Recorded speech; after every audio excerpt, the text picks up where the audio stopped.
I'm really, really excited to be bringing you some fabulous leaders. We're going to have candid conversations. We're going to learn from their experience and hopefully get some really valuable morsels out of this series. So the reason why I've put this together is I have been in the industry for 20 years. I've been working with fabulous people. I've met some extraordinary leaders. I've helped build some extraordinary teams, and I really wanted to bring some of the knowledge and experience that I have come across to as many people as possible. So I've chosen LinkedIn Live to do this. I hope this forum works for everybody, and I will be here at 11:30 every Thursday until I run out of leaders to talk to, and I hope it's helpful for you. I've just put together this very short video to launch us each week so that people can see us go live, they can jump on board, and they know we're here. So bear with me, we will be going live at 11:30 as promised. So why is this important? This is important because it's to be good at what you do. It's really important to model good people. So if you want to be the best, model the best. And I have worked with so many wonderful leaders and helped them build teams. I've seen some really fabulous leadership styles. I've seen people who've developed over time as leaders, and the fastest way to do that is to, yes, there's theory, but let's move away from theory a little bit and let's look at what really happens in these roles for these people, and let's learn from the mistakes that some of the leaders have made. So I suppose I'm bringing mentors to the table through the experience that I have and the people who I have met over the years. So hopefully it's inspiring to you. Hopefully it's a place where you will gain some valuable information. Even if you pick up one thing from the conversation we're having each week, then that will be enough for me to feel as if I've brought you value. So I really do hope that you receive value from this. What I would love from you is if you can let us know you're here. Obviously we're live on LinkedIn. We would love interaction from you to know that you're here, you're listening. Let us know if there's something that comes up for you that resonates with you, something that you want to ask. The aim will be 20 minutes of conversation and then 5 to 10 minutes of Q&A, depending on how we end up. So hopefully that works for you all. As I say, please interact with us, engage. And if you would like a transcript of this session, I'm going to share transcripts with people who come to me and ask for them, and I will also put together a document which will be all of the key takeouts, the key learnings that we've received from each session. So I'll also be able to share that with you if you pop a comment in at the end of the conversation. So really excited to be here once again. Let's get on with it. I will see you on the other side. Good morning. Welcome to the Ignite Leadership Series. This is number 10. How exciting. 10 interviews, 10 conversations with 10 fabulous leaders. Today I am speaking to, I shouldn't say interviewing because that sounds like a job interview. I am speaking to Steve Nola, who has a fantastic experience in the IT industry, very well-known name in the IT industry. Steve has really been running Didata in various formats or forms or various parts of Didata for a very long time. I don't know what the total years is, but a very long time. He started in the late 80s in Telstra as an engineer, and then was one of the founding members of the Comtech business, which then became Didata and then ultimately became NTT. Recently moved into retirement, but we were just having a conversation about that. And what Steve is not doing is really retiring, as most busy people tend to do. Steve is really enjoying working with some young CEOs and startups and really helping them find their way in the tech world, and having, by the sounds of it, all manner of conversations with them and providing mentorship and advice and and so on. Just to mention that, over his years, Steve won various awards for best professional services firm, and Didata was recognised as the Hewitt Best Employer under his leadership in 2008, 9 and 10. So that's fantastic. So thank you so much for joining us, Steve. Really happy to have you here. And great to be here. Excellent. And thank you. And I would just like to welcome a few people we've already got coming on. So hi, Randall from Perth. We've got Travis from Colorado. Hi, Travis. Thank you so much for joining us. I've got a LinkedIn user. Hi. I'm not sure who that is. Sorry, sometimes it comes through with strange names. Dale, how are you? Mal and Danny. Great to have you all on board, and please do join in the conversation if there's questions you have or any comments you have on anything that anyone has to say. So, Steve, tell us about your entry into leadership. So you were in Telstra, you moved into Comtech. Was that your first sort of soiree into leadership? Well, it wasn't really a leadership role, to be honest. So in reality, I joined a startup company from Telstra, and I was an engineer by background, so I'm technical by nature. And when we sort of started the organisation back in the late '80s, we were jack of all trades, and as a small company, really couldn't afford to have very dedicated roles. So I don't think it was a foray into leadership, and I think often the question is, do you aspire to leadership? Does it find you? I think it found me over time, as I started to do a lot of sort of work that was required to establish the business. You tended to naturally gravitate to things that were going to make the biggest difference for that company, and ultimately it sort of led me to those sort of leadership roles where I felt I could actually contribute more by doing that and enabling the rest of the organisation than being somewhat an individual contributor to the business. So it's it finds you most of the time. It's very rare that someone sort of comes out and says, I want to be so and so of a company, a leader or a CEO, etc. I'm sure people have that ambition, but the reality is a huge amount of steps you got to go through to find that sort of natural resting spot, and most of the time it's never a straight line. So you've got to do what you have to do, particularly in startup organisations. Yeah, absolutely. I remember Comtech. It was the heady days. It was really exciting times and a great relationship with Cisco and all of and that sort of networking world. I think you're right. I find that either it finds you, or a lot of people come out into the market and they have ambition to be a leader because they think that's what you're supposed to do, and you kind of get on the hamster wheel and keep running and running and running, and you just keep, I need a promotion, I've got to do this, I've got to do that. And I'm very big on people loving what they do, and so sometimes people, I think, could take just stop a moment, take a breath, and decide what really does get them excited. So you obviously found your passion.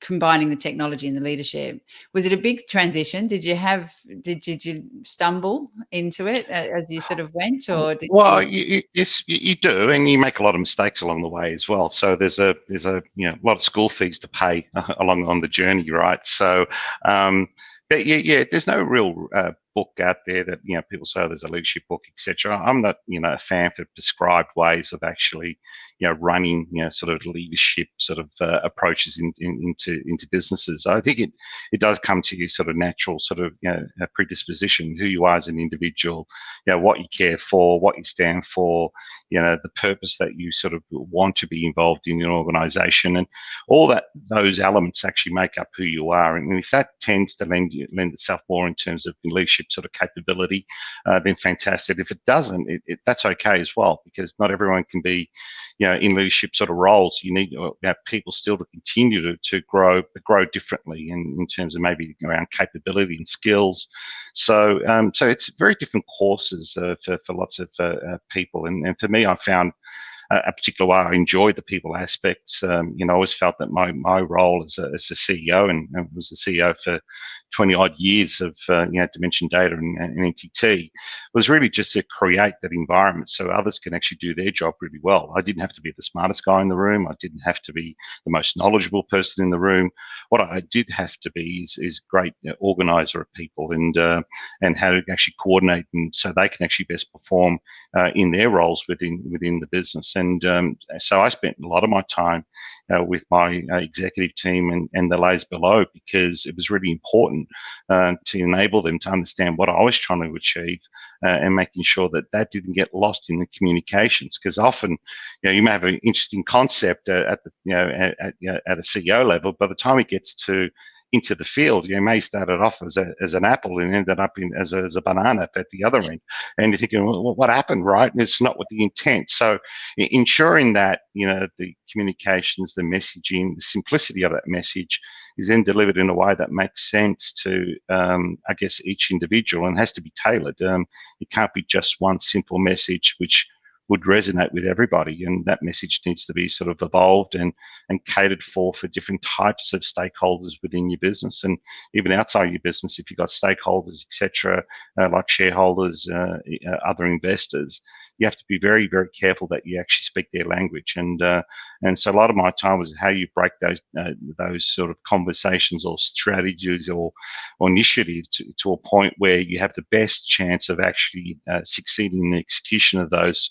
So the communications and the assumed color of that communication when you take it into the business becomes a really, really important aspect. And then making sure that your team has the environment to be able to sort of execute on that. I remember at the just beginning of the conversation before we went live, we spoke about making mistakes, etc. And you have to make them, and you have to make them quickly, and you got to move on, and you got to have a culture within the business that really allows you to, or gives you permission to make those mistakes, and so you can actually continue to evolve your business. And so if you don't make those mistakes, you're probably not being aggressive or bold enough in terms of the ambitions that you set yourself. And if people are frightened to make mistakes, then they're not going to make any forms of decisions at the end of the day. And particularly in our industry, where sometimes windows of opportunities are measured in days and not months or years, you can't afford to congregate into long strategy meetings, etc., to contemplate what you're going to want to do. You have to then allow your organisation to make those calls at the appropriate level, and hopefully they're making for all the right reasons, and all the cultural aspects that you set in the business, the frameworks for it to sort of occur. Yeah. Thank you. Yeah, it's there's a huge amount to what you just said. There's a lot of I've kind of thought I might ask a question on that, and then something else came up. Your just on setting the framework and setting that, allowing people to make mistakes, and so it's probably two things. One is the setting the framework and allowing people to make mistakes. And I might come back to the conversation around communication as well, because that's really important. What are some of the things you learned over the years that worked well when it came to sort of giving people that safe space to make decisions? And I know you had a really good track record of keeping people in your business, so you were obviously empowering them and enabling them. Is there anything specific you can point to that helped with that? Not one specific thing, Rebecca. I think it's a combination of many things, and overall the sort of culture you do try to create within the business. And from my perspective, we learned very early in our sort of life that the things you sell and things you do are probably less important, because they seem to be the key sort of differentiators for people in the marketplace. And we quickly understood that can't be it. It can't be the things we sell or the organisations we sort of represent. The key aspects that make differences for businesses, and there may be some organisations or companies out there where potentially patents control the outcomes of what you do, and so perhaps staff are less important. But in our world, our differentiation really came on the back of the hearts and minds that people actually brought to the company every single day. And if you truly believe in that, then you would invest in creating all those things around people being able to make a difference, the ability for people to determine what they do and how they sort of achieve their goals within the business, and also ensuring that their development actually continues to occur. Because often when you join an organization, you may join because they've got some really cool and interesting sort of technology, or they're a lead in a particular area. But once you're in the organization, those things become less important, right? What then becomes really important is how you operate. What's the cultural footprint of the company? Can you actually have an input? Can you make a difference? Is your voice heard, and does it have the same level of importance as someone else in a totally different division? It's those areas that you really had to concentrate on. And from my perspective, we put a huge amount of effort into those types of areas, because we felt that was ultimately going to be the difference in terms of us being successful in the marketplace. And I would still argue today that the reason why we have been successful is not because of what we sell. It helps, but it's actually the enablement of our people and the culture that we've actually created within the company is the real differentiator in the marketplace. And unfortunately, a lot of companies don't see that, and then struggle with it. And I think, from my experience, it's been probably the single biggest sort of aha moment was how we actually created that environment. And it's amazing what you can achieve when you have an engaged and motivated workforce that feel that it's safe to make decisions for all the right reasons. And if they're wrong, they're wrong, and there's no real major consequences of those. That allows you to make decisions quickly, allows you to take advantage of the market opportunities, allows you to change quickly, because you then don't have to convince people at a level that of detail that sort of takes so much time that that the opportunities come and gone. So for me, it's a combination of many things, Rebecca, that you have to do, and it's got to be authentic. Is the other important bit, because if it's not, your staff see right through it. To be honest, they know when there's a lot of BS, or versus it's really genuine and people really do care, and what they say really makes a massive difference to them. So I think it's it's can't be just one thing. If it is, it's just too simple, and I don't think it's often that. Yeah, it's a combination of things that build together. I think, especially from sort of leadership, leading with, I'm trying to find a better way of saying it, but leading by example, being who you really need to be and you expect your people to be, so that you're living the values that you want to see in the business, and you're living the behaviors that you want to see in the business.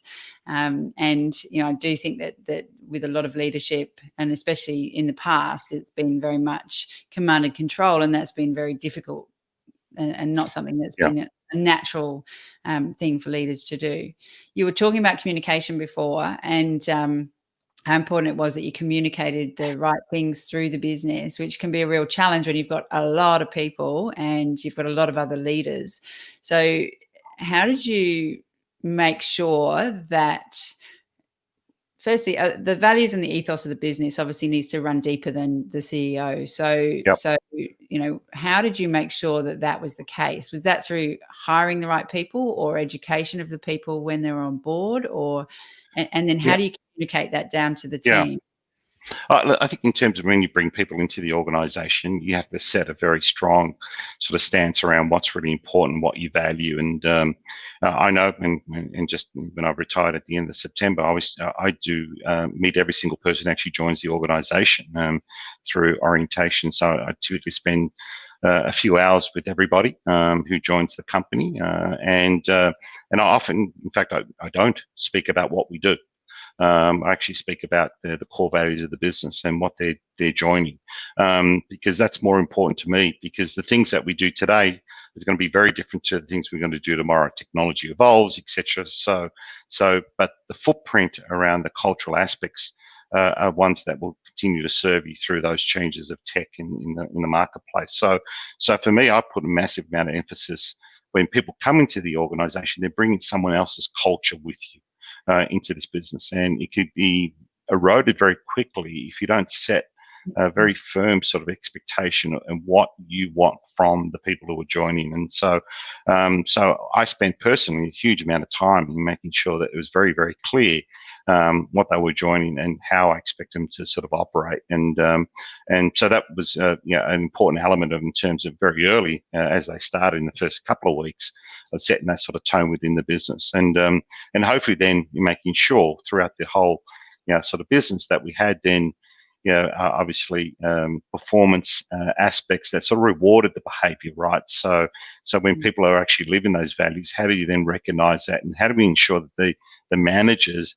other than financial performance, which is really a byproduct of everything else, how do you actually ensure that you give that recognition to the person, or where it doesn't occur, how do you then have a coaching moment that you can actually say, look, listen, probably we could have actually approached that slightly differently. This is how I would have done it, etc. So I think for me, it really starts very as they begin, and obviously the collective culture then starts hopefully to mold the individual, and once they're in the organisation for a period of time. And not to say, I've been very realistic. It doesn't work for everybody, right? And we haven't, but for the majority of people we've hired, many are still with us today after 25, 30 years in the company, right? And so I think we've done something that's reasonably strong from the cultural aspect. When it comes to communications, I always took the less is better sort of motto. And how you then condense sometimes very complex sort of messages. For me, if it didn't fit on a bumper sticker of a car, it's very hard to then communicate that to somebody else. So how can you really then get it to very simple phrases, to simple words that you can continue to repeat on an ongoing basis, so it actually then sticks within the business. And I've seen over the many years of in the industry, unbelievably complex sort of strategy that you have to be unbelievably in the top 1% of bright people to really understand what the hell did that actually mean, and how are you then going to get that to the entire organization. And we just felt that the simpler the message, if the message can't be explained on a bumper sticker, it's not worth it. So we put a huge amount of effort in terms of making those those messages very, very simple, so they can be understood, and then allowed us to actually repeat them within on an ongoing basis. So it just became part of what we did, and so that was being typically the approach. Yeah. Okay. So that would have been, I'm just picturing this world of acronyms and bumper sticker messages, just because in the IT, there's so many acronyms as well and things you got to learn. Yeah. Yeah, but it was never acronyms, right? It was really more around core messages and these things that are really important for us, Rebecca. So yeah. No, I'm talking, but what I mean is you've got those messages which are really important and powerful, and then you've got acronyms that you've got to learn everywhere. So it's good to keep everything else fairly concise, because the IT industry every day there's new acronyms that you've got to learn. Fantastic, thank you. And I think what you're saying is so important, and once you have that really embedded in the business, it's almost as if people hold one another accountable to those behaviors and those values, isn't it? And it just becomes almost self-fulfilling in a sense. Correct. Well, and that's really what you want, Rebecca, because you haven't got total visibility of what every single person does every day. So you have to allow for the machinery to sort of operate itself. And you're very fortunate. I think I had a really great role as CEO, and it's probably somewhat an easy role because it sort of self-managed itself over the period. And it took a long time to get there, but once we were there, it was actually quite fulfilling. Yeah, wonderful. And kudos to you, because that is it's got to come from somewhere, and it's being built, and then riding the wave is fabulous. I'm going to jump into the chat box for a second because I think there's a question there. Hi, Rebecca. Rebecca has said, speaking from the heart, take care of the hearts and minds and those in your organization. When you take care of the people, the business needs are taken care of. I love that. Yeah, That's No, absolutely true, and I definitely resonate with those comments, Rebecca. It's because in essence, the hearts and minds of people, that's what you're really hiring at the end of the day. And I can always teach people to do things, and but it's very hard to have those people rock up every single day, put in 110%, because 100% is not enough. You've got to go beyond, the call, and I think that's the best way of actually doing it. So absolutely agree.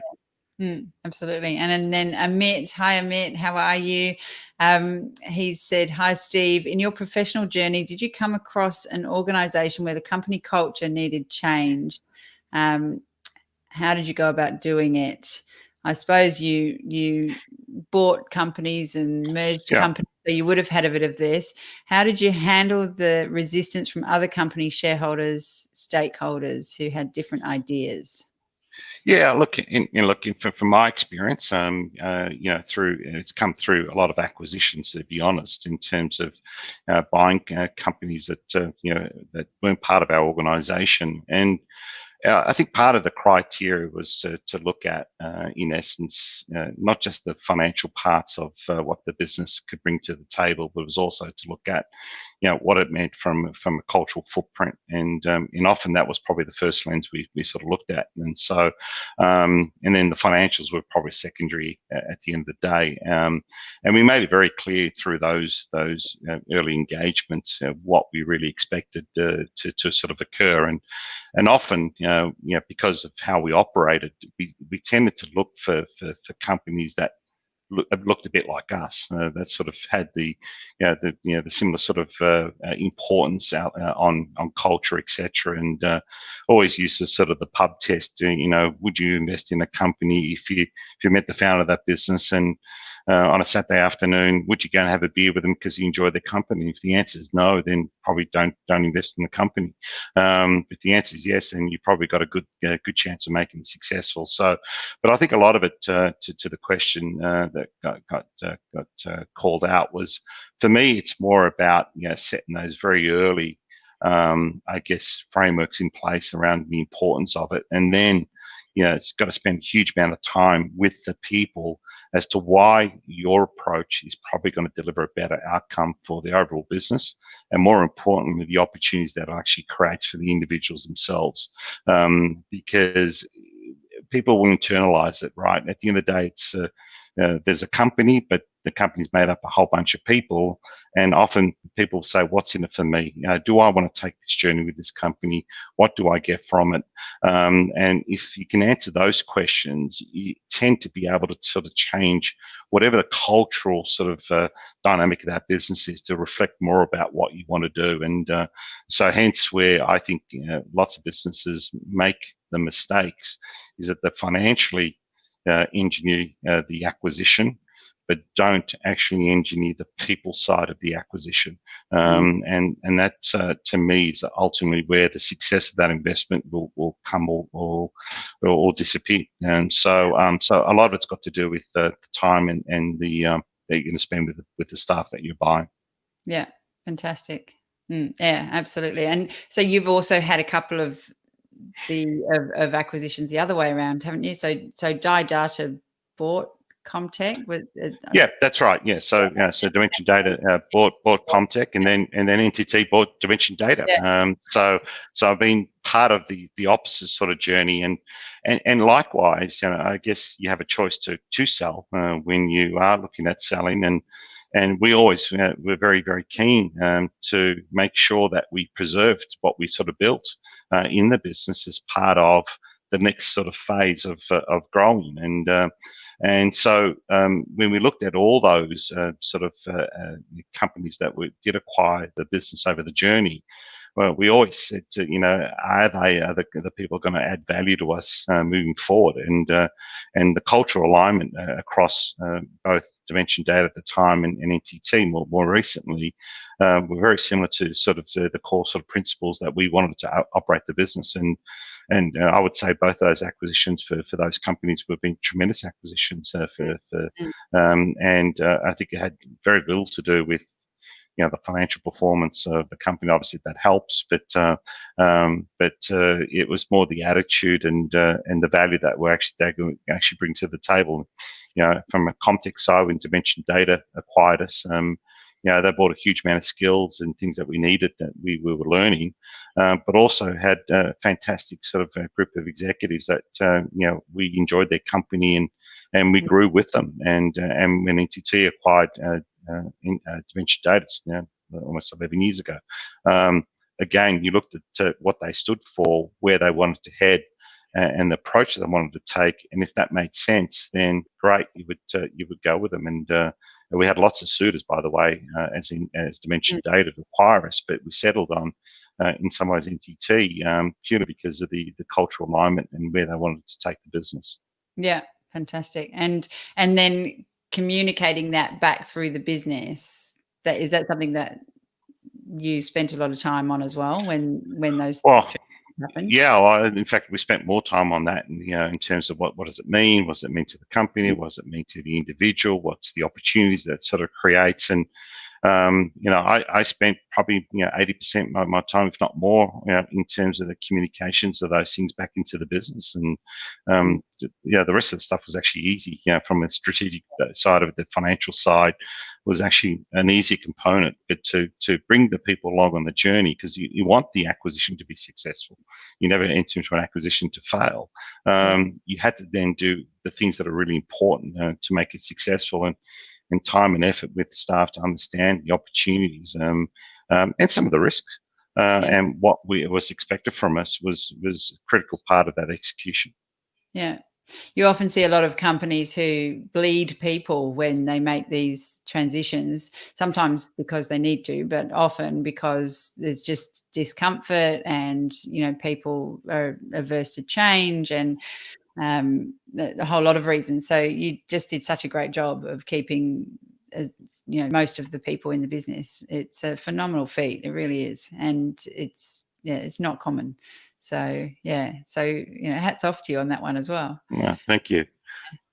I'd love to just dip into one last thing, which is COVID, because it kind of feels a little rude to ignore it. And so obviously for the last however many months, I don't even know how many it is now, you were dealing with that and you had to transition your workforce to remote working. Can you sort of talk me through how that went for you and any sort of tips or things that you learned through that process? Yeah, look, obviously big challenge for everyone. Every industry is obviously impacted by it, not just in Australia but globally. But the biggest challenge for us was really around making sure we kept our staff safe. It was more sort of priority in terms of the whole sort of COVID sort of experience, and how we can continue to sort of operate now when potentially everyone's sort of working from home. And so there was a huge amount of effort around making sure that the environment was right when people were at home, that the level of communication is really up. We'd be using obviously things like Zoom and Teams and WebEx as forms of communications, but it really didn't substitute the sort of human interaction. So you really had to go beyond to make sure that there was a lot of inclusion in terms of the conversation, that people then had an opportunity to take a break away from work, because you're in the same environment day in, day out. And typically what we saw was that a lot of staff were working crazy hours because there was nothing else to do but work, and that created a huge amount of sort of stress levels within the sort of family unit, if you actually had a spouse or kids, etc. So we put a huge amount of effort in making sure we stayed very, very connected to the staff and made it enjoyable and fun, and an opportunity to have gatherings, although virtual. And we also had to ensure that the leaders were also leading fundamentally differently, and that you had to check in to say, how are you going? Are you doing okay? And because you really don't understand the circumstances well enough, because you're always looking through the eyes of your direct staff member, but they have potentially could have been a spouse that may have been laid off through the process. And so there's a huge amount of sort of tension that sort of sits outside the sort of domain that typically you get exposed to. So we included the family as part of our company. And so we spent a huge amount of time as well making sure that we gave staff permission to have the dog come into the Zoom meeting or the Teams meeting. The kids are okay to screen the background because we've had kids, and you can't stop that. And so family was part of the team, and we gave permission it was okay, and that was really important because we're all just people at the end of the day. We've got our own pressures, and working from home was quite novel for lots of people, and simple things that we sort of tend to do, right? Where if there's someone, son, spouse, daughter, whatever it may be, as part of your family, they may have lost a job.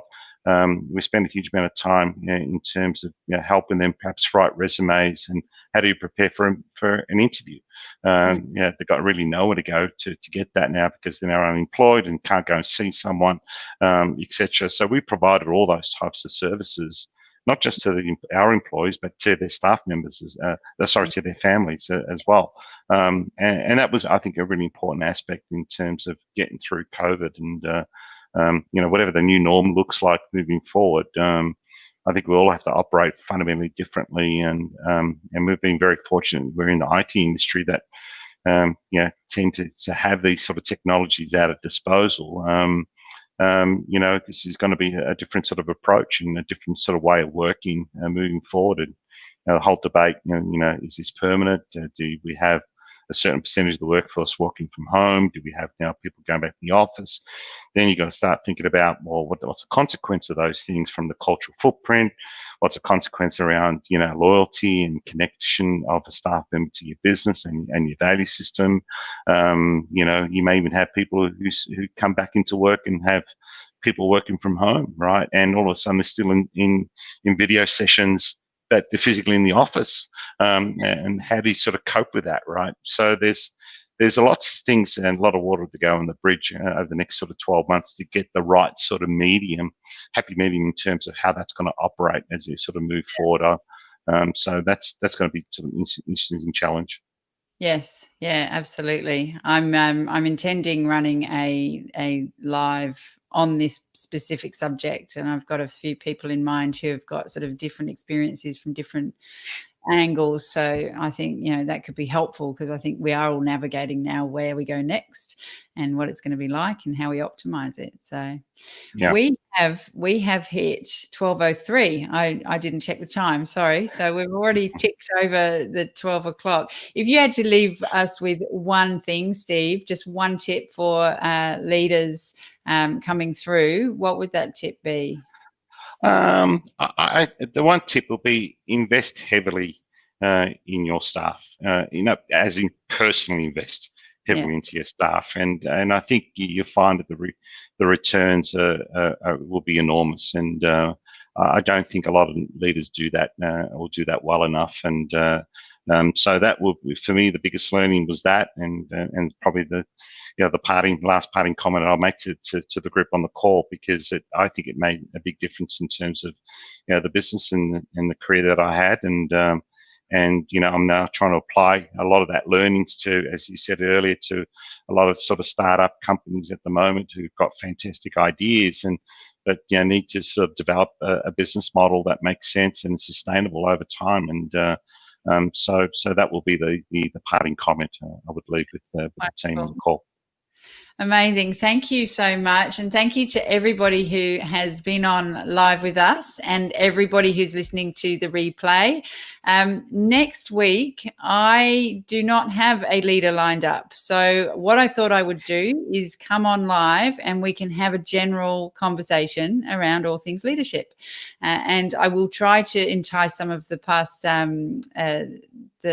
guests to join us. So hopefully everyone will be free and come along ready to have a really deep conversation on leadership and everything it entails. So I look forward to seeing everybody next week. If you do want a transcript, make sure you send me a message and I will send that out to you, and I'll send you a key points document from today's conversation. And thank you again, Steve Nola. And we really hope you enjoy your retirement or semi-retirement. And get a bit of a break, because you just certainly deserve one. You've been a very busy man for the last 20 or so years. So, yeah. Thanks, Rebecca, and thanks everyone on the call. Wonderful. All right. Thank you. I'm going to go to the outro now, and I will see everybody next time. Thank you for joining us today. I'm so grateful you managed to take time out to spend with us. I hope you got some value from the conversation. And just a reminder, I will be here every Thursday at 11:30 talking to another fabulous leader and bringing you more great morsels and value and mentoring. So please do join me. And if there's anything you would like to talk about when it comes to attracting, developing, retaining high-performing teams, please reach out. I would love to have a conversation. If you would like a transcript of the session, please remember to leave me a message or get in touch, and I'll also produce a document which will have the key takeouts from today's session, so I can share that with you too. All right, thanks again. Have a fabulous day. I will see you next time.